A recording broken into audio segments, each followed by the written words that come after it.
Hey friends! Welcome back to Tales of Two Travelers. In this video, we arrived in a new city, Granada, and are showing you what we got up to on our first day here. Let's get right on it!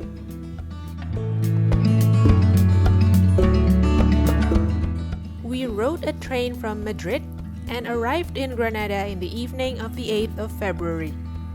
The first thing we did after dropping our bags was go out for dinner.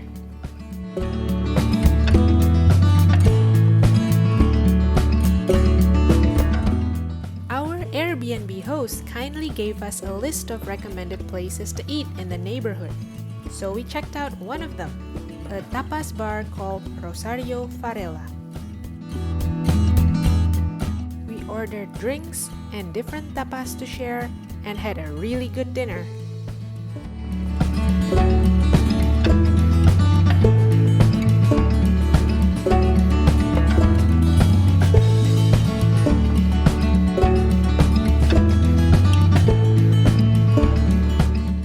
The place was bustling, but the surfers were really nice and friendly. Way to go, Granada! This was off to a great start.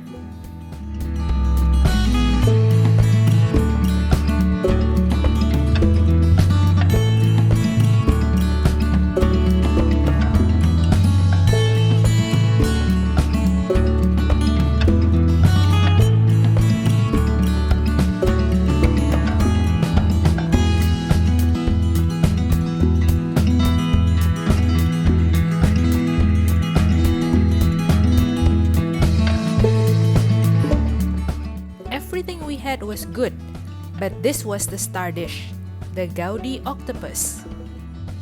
I won't pretend to know how it was made, but the online menu described it as grilled octopus over pumpkin cream with a little touch of sobrasada and paprika that make the octopus flavor stand out.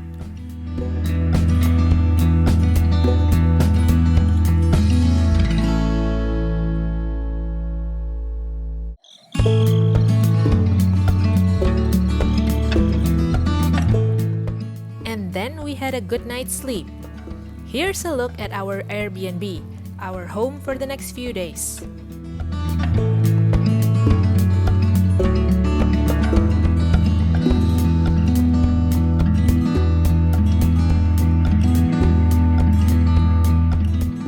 This one's bigger than the ones in Barcelona and Madrid. We had a spacious dining and living room, nice-sized kitchen stocked with various coffee and tea, a clean bathroom, and of course 2 bedrooms for the 4 of us.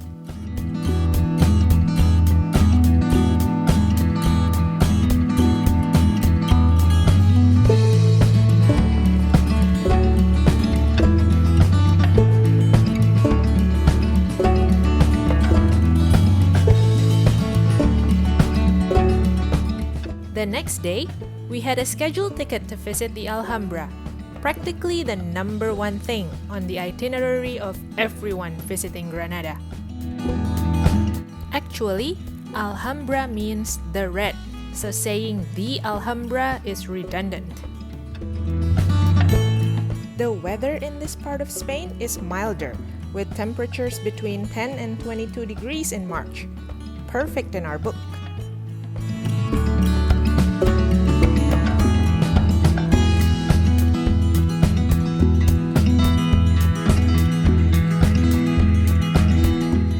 Alhambra is a complex made up of a few parts.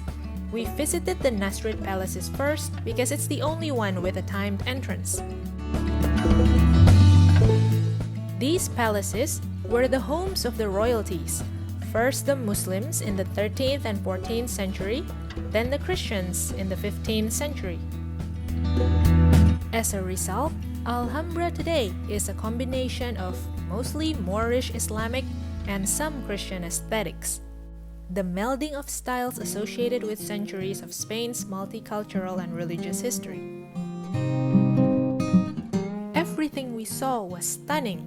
The details on the arches, columns, and walls, intricate plaster and stucco works, calligraphy, geometric tile mosaics, So much surface richness.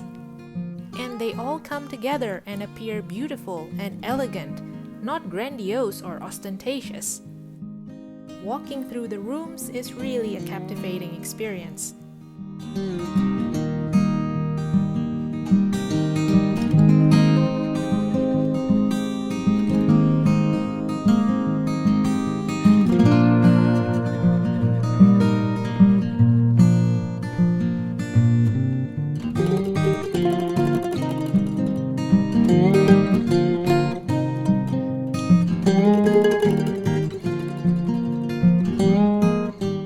This is the courtyard of the myrtle. Notice how the brilliant green myrtle bushes accentuate the white and tan of the surrounding stone.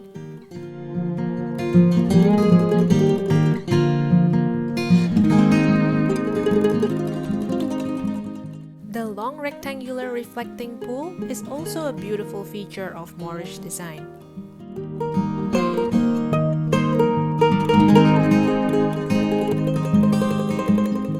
This is the courtyard of the lions, named after the alabaster fountain of 12 water-spewing lions at the center. I'm not so sure if the sculptors had seen real lions though. The design of this courtyard brings to mind an oasis in an imaginary palm grove.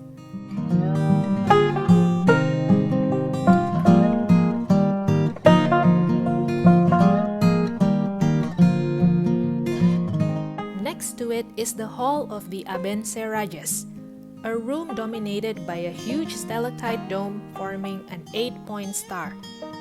According to legend, this was the scene of the murder of members of the North African family Abencerrages, a very prominent clan in the 15th century.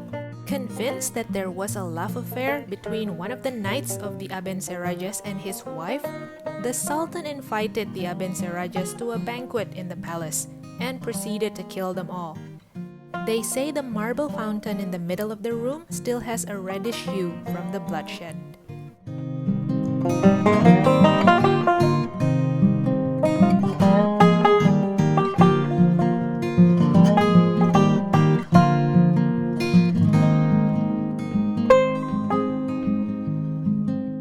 There's a room here attributed to Washington Irving, an American author who wrote the book Tales of the Alhambra. He did live here within Alhambra while writing the book.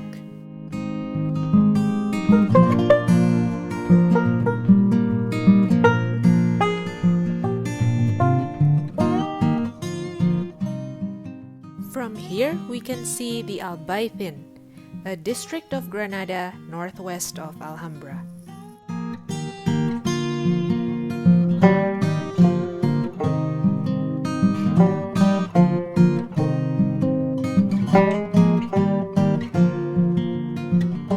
My sister Christina said she was sore from all that looking up and needed a stretch.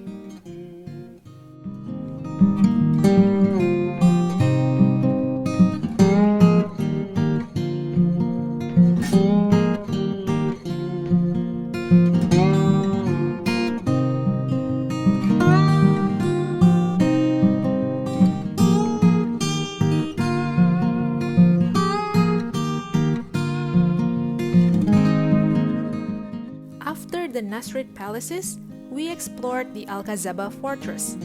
This was said to be the oldest part of the Alhambra, dating back to the 9th century.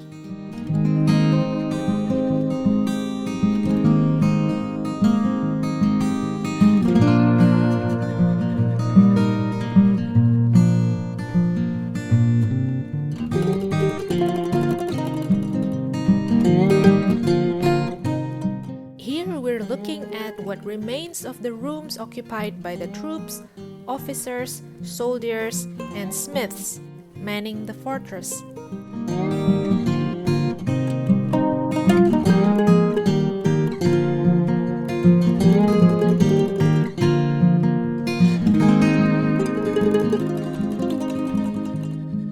There are baths, water tanks, and an underground dungeon too.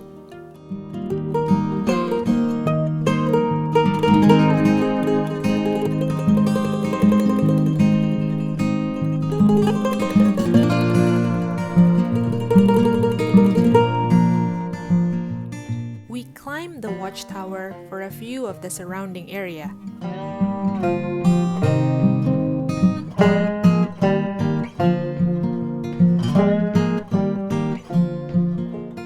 And inadvertently witnessed a fire. We hope it was nothing and no one got hurt.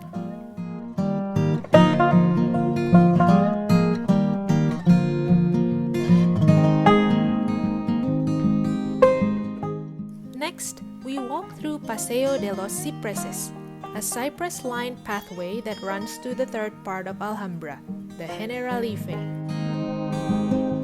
The name translates to Garden of the Architect here referring to God. This was the recreational grounds and summer palace of the Sultans.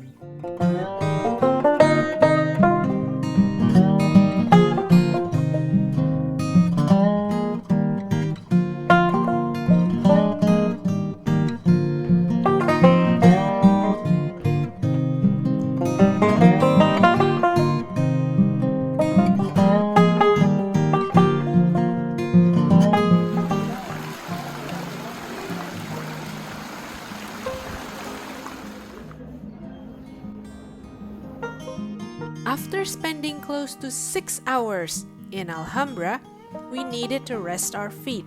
So we followed another recommendation of our AirBnB host and visited a local tea house, Teteria, Bagdad.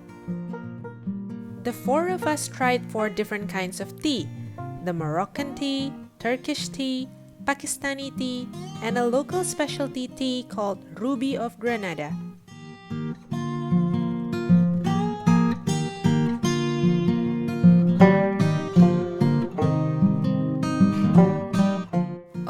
They were so good, sweet, aromatic, and flavorful.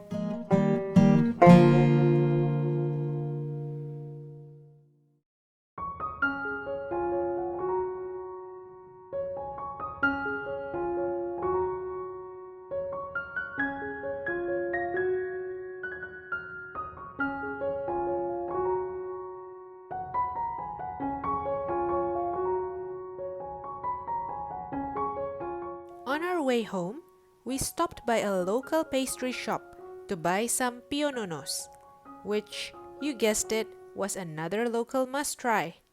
Pionono is Spanish for Pope Pius IX, whom the cake was originally created for.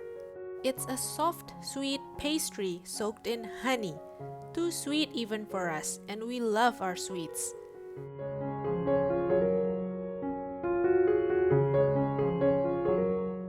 We walked home, had a quick rest, and after freshening up, went out again for dinner at Bodegas Castaneda.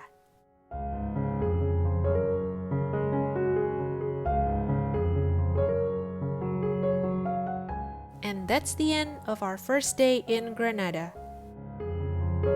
If you enjoy our video, don't forget to like, subscribe, and hit that notification bell button.